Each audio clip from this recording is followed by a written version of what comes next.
Avez-vous déjà senti cet élan intérieur, ce rêve qui vous appelle, mais que vous repoussez encore et encore, ce moment où vous vous dites « Un jour, je commencerai quand je serai prêt ». Pourtant, la vérité est simple et parfois brutale. Le voyage ne commence pas tant que vous ne commencez pas. Aujourd'hui, je vais vous révéler pourquoi franchir ce premier pas change tout, comment surmonter le doute et comment transformer l'élan en victoire.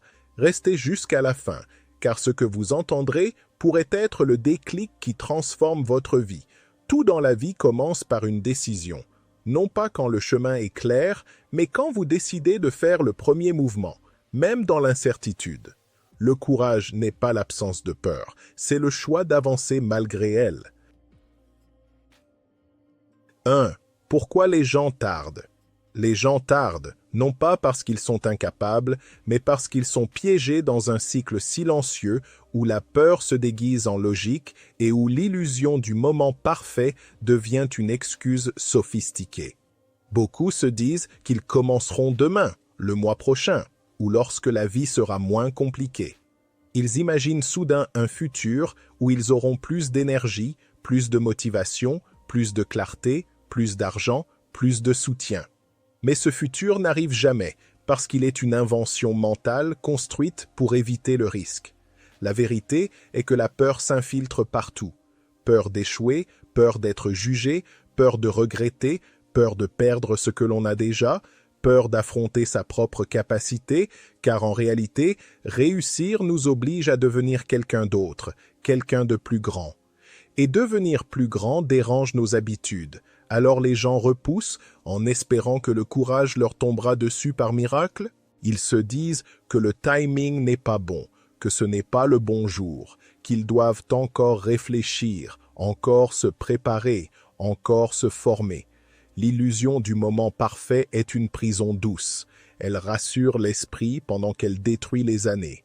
C'est une stratégie sophistiquée que la peur utilise pour vous garder immobile, pour vous garder là où vous êtes, dans un terrain que vous connaissez, même si ce terrain vous étouffe.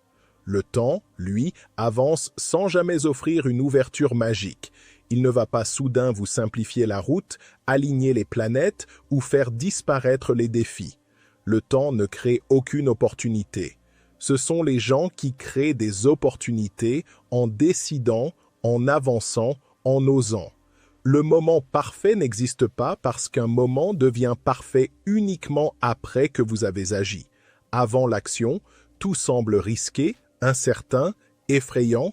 Après l'action, tout devient clair, mesurable, maîtrisable. Les gens tardent aussi parce qu'ils croient qu'ils ont le temps. Ils pensent que leur vie est longue, que leurs rêves peuvent patienter, que les années qui passent n'ont pas d'impact réel. Mais chaque jour que vous perdez est un jour que vous ne récupérez jamais. Ce qui détruit un rêve n'est pas l'impossibilité, mais l'attente.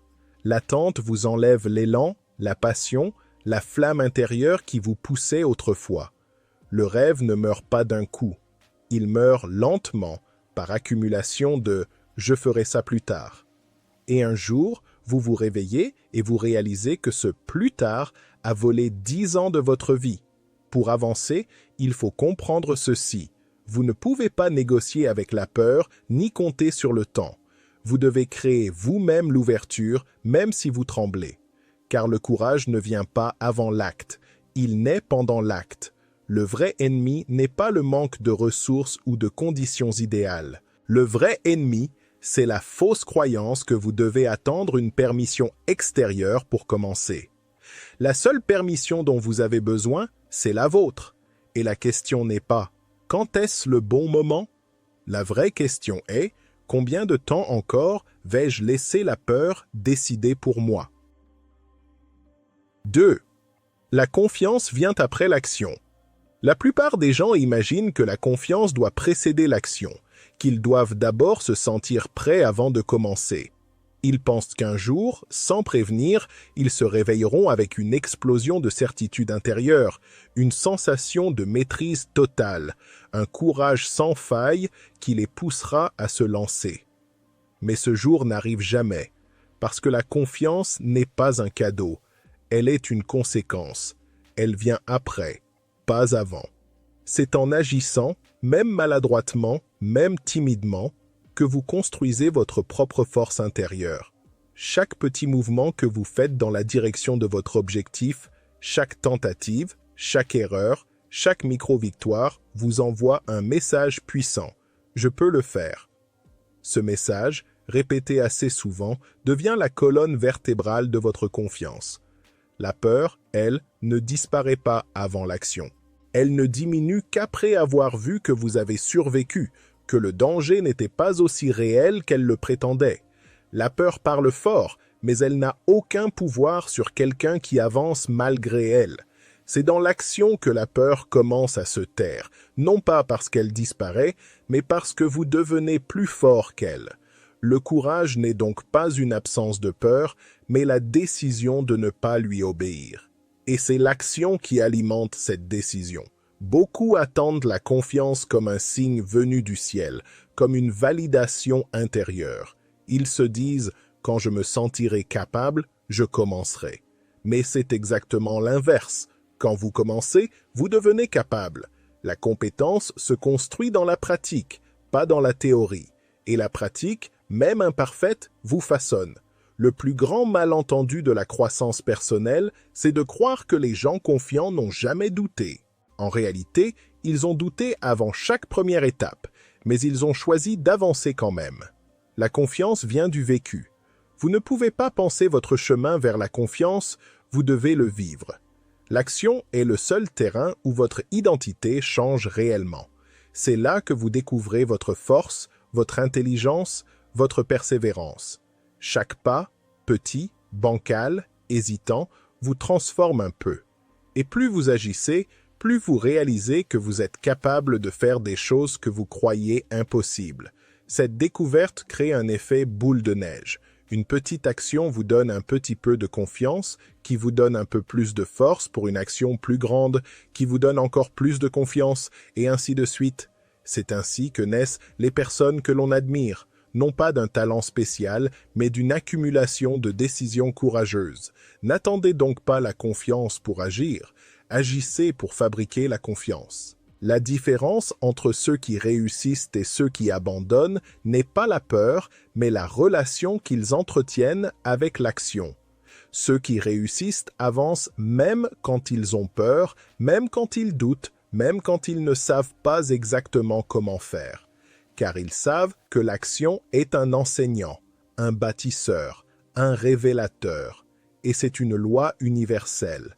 La confiance n'apparaît jamais avant les actes. Elle se construit dans le feu de l'expérience, dans l'effort, dans le mouvement, dans la preuve répétée que vous êtes plus fort que vous ne le pensiez. Alors commencez, même si vous tremblez. Le tremblement partira. Mais il partira seulement après le premier pas. 3. Brisez la première barrière. Le premier obstacle sur votre route n'est presque jamais extérieur. Ce ne sont pas les ressources que vous n'avez pas, ce ne sont pas les circonstances actuelles, ni les gens qui vous entourent, ni les défis matériels. Le premier et le plus redoutable obstacle est toujours intérieur. C'est votre propre hésitation, celle qui vous paralyse avant même que le monde ne vous teste. Beaucoup de gens se persuadent que les limitations viennent de l'extérieur. Ils pensent qu'ils n'ont pas assez de temps, pas assez d'argent, pas assez de soutien, pas assez d'opportunités. Ils pointent du doigt la société, leur passé, leur environnement, leur situation. Et bien que ces éléments puissent influencer, ils ne déterminent jamais totalement. L'obstacle le plus puissant, celui qui bloque tout le reste, est toujours mental. C'est cette pensée qui murmure « et si j'échoue » ou « et si je ne suis pas fait pour ça » ou encore « et si les autres me jugent ?» Ce murmure devient un mur invisible, un mur que vous portez en vous. Et ce mur vous empêche de voir que le chemin n'est pas aussi impossible que vous l'imaginez. Une fois que vous franchissez cette première barrière intérieure, quelque chose de spectaculaire se produit. Tout le reste devient plus clair, plus simple, plus possible. Non pas parce que les circonstances changent soudain, mais parce que votre vision change. Vous commencez à voir les solutions au lieu des problèmes, les opportunités au lieu des dangers, les chemins possibles au lieu des limites. Quand votre mental s'ouvre, le monde s'ouvre. L'hésitation intérieure est un frein subtil mais puissant. Elle retient l'élan, elle étouffe la motivation, elle consomme votre énergie en vous faisant analyser, réanalyser, imaginer des scénarios catastrophes. Elle vous enferme dans une boucle où vous attendez un signe extérieur pour vous sentir prêt. Mais le secret, c'est que vous ne serez jamais prêt tant que vous n'aurez pas commencé. L'action libère l'esprit. Elle brise la confusion. Elle clarifie les choses que vous ne pouviez pas comprendre en restant immobile.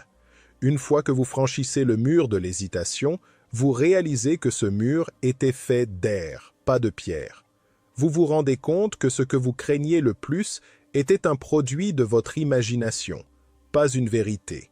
Avancer, même d'un seul pas, suffit parfois à détruire des années de peur. Et c'est à ce moment-là que vous comprenez que le monde extérieur n'était pas l'ennemi. Le vrai combat était en vous. Les ressources dont vous pensiez manquer, vous apprenez à les créer. Les circonstances que vous croyiez défavorables, vous découvrez comment les contourner ou les transformer. Les compétences que vous n'aviez pas, vous commencez à les développer. Une fois la barrière intérieure franchie, tout devient apprentissage, ajustement, progression. Plus rien n'a le même poids parce que vous avez changé de l'intérieur. La barrière mentale est la seule barrière qui peut réellement vous vaincre, mais c'est aussi la seule que vous avez totalement le pouvoir de briser. Et la briser ne demande pas de force extraordinaire. Elle demande un moment de courage, un instant de décision, un pas suffisant pour fissurer le mur. Après cela, la lumière entre, et quand la lumière entre, le chemin apparaît. Alors rappelez-vous ceci, votre plus grand adversaire n'a jamais été dehors, il était en vous. Et votre plus grande victoire commence le jour où vous décidez de franchir cette première barrière. 4. Un pas à la fois. Vous n'avez pas besoin de connaître tout le chemin. Avancez juste d'un pas, puis encore un.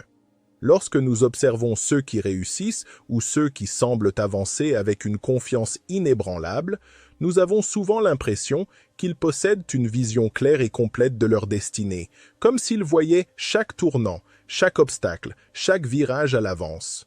Pourtant, la vérité est que même les personnes les plus accomplies ont commencé dans la même obscurité, avec les mêmes doutes, les mêmes incertitudes et le même manque de visibilité que vous. Elles ne savaient pas tout. Elles n'avaient pas tout compris. Mais elles ont fait quelque chose que beaucoup négligent. Elles ont avancé d'un seul pas un saut, pas un bond spectaculaire, juste un pas, et ce petit pas, répété encore et encore, les a menés là où d'autres n'osent jamais aller. La plupart des gens se paralysent parce qu'ils veulent connaître l'ensemble du trajet avant de commencer. Ils veulent être sûrs, protégés, rassurés, certains d'éviter l'échec ou l'embarras. Mais la vie ne fonctionne pas ainsi. Le chemin ne se révèle pas à ceux qui attendent. Il se révèle à ceux qui marchent. En avançant d'un pas, vous donnez la permission au chemin d'apparaître sous vos pieds. Comme lorsque vous conduisez la nuit, vos phares n'éclairent que quelques mètres devant vous, mais c'est suffisant pour parcourir des kilomètres entiers.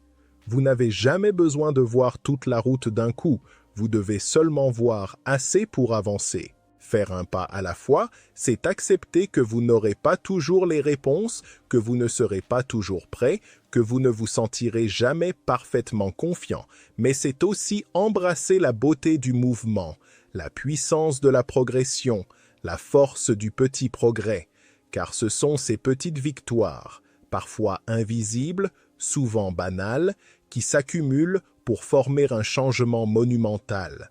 Une habitude simple, répétée chaque jour, peut transformer votre santé. Une page écrite chaque matin peut devenir un livre entier. 1 euro économisé quotidiennement peut se multiplier en une sécurité financière. Une courte séance d'entraînement peut devenir un mode de vie. Les grands exploits ne commencent pas par des exploits, ils commencent par un geste presque insignifiant. Et pourtant, ce petit geste a quelque chose de profondément puissant. Il casse l'inertie. L'inertie est ce poids invisible qui vous retient, cette voix qui dit « pas maintenant »,« tu n'es pas prêt »,« attends demain ». Mais lorsque vous avancez, même légèrement, cette inertie perd sa force. Vous créez une brèche dans le mur de la stagnation. Vous prouvez à votre esprit que vous êtes capable, que vous êtes en mouvement, que vous refusez d'être figé. Le premier pas n'a pas besoin d'être parfait. Il n'a même pas besoin d'être grand. Il doit simplement exister. Et parfois, un pas peut être aussi simple que de se lever, d'envoyer un message, d'écrire une ligne, de marcher quelques minutes, de faire une recherche, de poser une question, de commencer ce que vous reportez depuis longtemps. Un pas humble, mais un pas réel. Le progrès n'est pas un spectacle, il n'est pas dramatique, il n'a pas besoin de témoins. C'est une accumulation silencieuse, progressive, intime de petites victoires qui, mises ensemble, finissent par créer un changement énorme. Souvenez-vous, personne ne vous demande d'être rapide, parfait ou infaillible. Ce que la vie vous demande, c'est de bouger, un pas à la fois, encore un, puis encore un. Et avant même de vous en rendre compte, vous serez beaucoup plus loin que vous ne l'auriez cru possible. Le chemin ne demande pas une carte complète, juste le courage d'avancer. 5. Construisez l'élan. Quand vous avancez, même un peu, vous créez de l'élan. Cet élan devient une force qui vous pousse à continuer. Au début, chaque action semble lourde, difficile, presque pénible. Vous devez vous convaincre, vous discipliner, lutter contre les résistances internes. Mais au fil du temps, ce qui était difficile devient plus fluide, plus naturel, presque automatique. Ce petit mouvement que vous répétez finit par prendre vie. Il devient une habitude, puis une discipline, puis un succès inévitable. L'élan est l'une des forces les plus sous-estimées dans le processus de transformation personnelle. Il ne dépend pas de la motivation, qui est imprévisible, instable, changeante, mais du mouvement. Quand vous commencez à bouger, même lentement, vous créez une dynamique interne. Votre cerveau, vos émotions, vos habitudes, votre environnement commencent à s'ajuster autour de cette nouvelle direction. C'est comme pousser une voiture. La première poussée est difficile, presque impossible. Mais une fois que les roues commencent à tourner, même légèrement, la résistance diminue. Il devient plus facile de continuer. Cet élan, une fois lancé, devient votre meilleur allié. Il vous pousse lorsqu'il fait froid, lorsqu'il fait sombre, lorsqu'il vous manque l'envie ou la clarté. Il prend la relève quand votre motivation faiblit. Il vous rappelle que vous êtes déjà en chemin, que vous avez déjà investi, déjà progressé. Arrêter devient plus difficile que continuer. L'élan rend la discipline moins douloureuse et le progrès plus naturel. Mais pour le construire, vous devez d'abord accepter de commencer petit. Beaucoup attendent que tout soit parfait ou que l'énergie soit à son maximum pour agir. Mais l'élan ne se construit pas dans la perfection, il se construit dans la constance. Une habitude répétée, même pendant 5 minutes par jour, peut créer une dynamique puissante. Ce n'est pas la taille de l'action qui compte, c'est la répétition. Et plus l'élan grandit, plus les bénéfices se manifestent. Ce qui était autrefois un effort conscient devient une seconde nature. Ce qui vous demandait de l'énergie commence à vous en donner. Vous observez des progrès, vous ressentez la différence, vous gagnez confiance. Et cette confiance, à son tour, alimente l'élan. C'est un cercle vertueux. Vous avancez un peu, vous vous sentez mieux, vous avancez plus, vous vous sentez encore mieux. Un autre aspect puissant de l'élan est qu'il vous protège du doute. Les moments d'hésitation existent toujours, mais lorsque vous avez construit une dynamique suffisante, ces doutes n'ont plus la même force. Vous ne remettez pas votre progression en question chaque jour. Vous n'analysez pas chaque pas. Vous avancez parce que l'avancement est devenu votre état naturel. Et c'est là que réside la magie. L'élan transforme ce qui était autrefois un combat en une trajectoire. Votre identité commence à changer. Vous ne faites plus seulement l'action, Vous devenez la personne capable de la faire.